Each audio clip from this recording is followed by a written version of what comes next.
একটা লেসন প্ল্যানে কি কি থাকা দরকার। প্রথমে আপনার পড়ানোর উদ্দেশ্যটা কি সেটা মেনশন করতে হবে। সেটা জানলে আটকে যাবেন না ক্লাস করানোর সময়। এরপর মেনশন করতে হবে লেসনের প্রতি সেকশনে কি কি শেখাতে চাচ্ছেন এবং কেন। আপনার ধাপে ধাপে কি করতে হবে সেটা জানলে কাজে একটা ফ্লো আসবে। এরপর শিক্ষার্থীদের লেসনটা শিখতে গেলে কি কি আগে আগে জানা দরকার। তাদের ব্যাকগ্রাউন্ড নলেজটা জানলে এবং সেই অনুযায়ী লেসনটা তৈরি করলে তারাও হারিয়ে যাবে না। নিজের এবং শিক্ষার্থীদের উন্নতির জন্য কি কি করা দরকার এটা খেয়াল করলে ভালো ছাড়া খারাপ হবে না। এরপর মেনশন করবেন কি কি সমস্যা দেখা দিতে পারে এবং এর সমাধান কি হতে পারে, যাতে আপনি ইনস্ট্যান্ট সেই সমাধানটা করতে পারেন। পাশাপাশি মেনশন করবেন শিক্ষার্থীদের কোন জায়গায় বুঝতে অসুবিধা হতে পারে, সেটা জানলে আপনি প্রশ্নের উত্তর দিতে পারবেন ওই মুহূর্তেই। অবশ্যই মেনশন করতে হবে কি ধরনের শিক্ষার্থীদের শেখানো হচ্ছে, যেমন বয়স, শ্রেণী, বোঝার ক্ষমতা, লেভেল ইত্যাদি। তাদের লেভেল অনুযায়ী পড়ালে লেসনটা এফেক্টিভ হবে।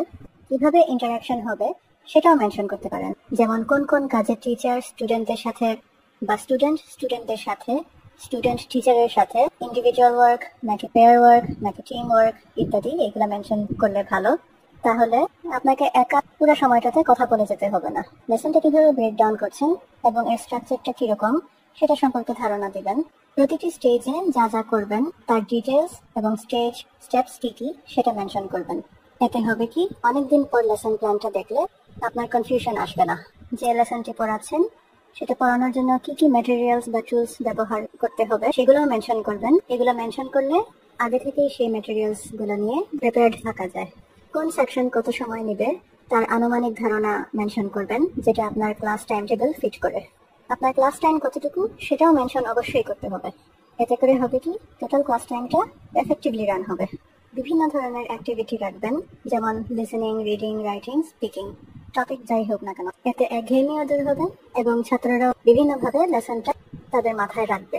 স্টুডেন্ট কতটুকু কথা বলবে এবং টিচার কতটুকু কথা বলবে তা ব্যালেন্স করতে হবে, তাহলে দুপক্ষেরই সমান অ্যাটেনশন থাকবে। শিক্ষার্থীরা কতটুকু বুঝেছে সেটা জানার জন্য কি কি প্রশ্ন করতে হবে সেটা পাশাপাশি আলাদা লিখে রাখবেন।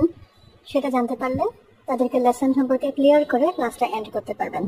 শিক্ষার্থীদেরকে অ্যাক্টিভিটি দেওয়ার সময় কি কি বা কোন কোন এরিয়া মনিটর করতে হবে সেটাও লিখে রাখা ভালো, যাতে আননেসেসারি কাজ করে সময় নষ্ট না হয় বা আননেসেসারি ইভালুয়েশনও না হয়। শিক্ষার্থীদের পারফরমেন্সের ফিডব্যাক বা প্রশ্নের উত্তর দেওয়ার সময় কতটুকু হবে তা মেনশন করবেন, যাতে ক্লাসের শেষ সময়টুকু বেশি ওয়েস্ট না হয়। লেসন প্ল্যান করার সময় যা যা ইনক্লুড করার কথা বলা হয়েছে তার সবকিছুই যে লেসন প্ল্যানে ইনক্লুড করতে হবে তা না। যতটুকু দরকার তা ইনক্লুড করবেন, তবে বাকিগুলো জেনে রাখা ভালো।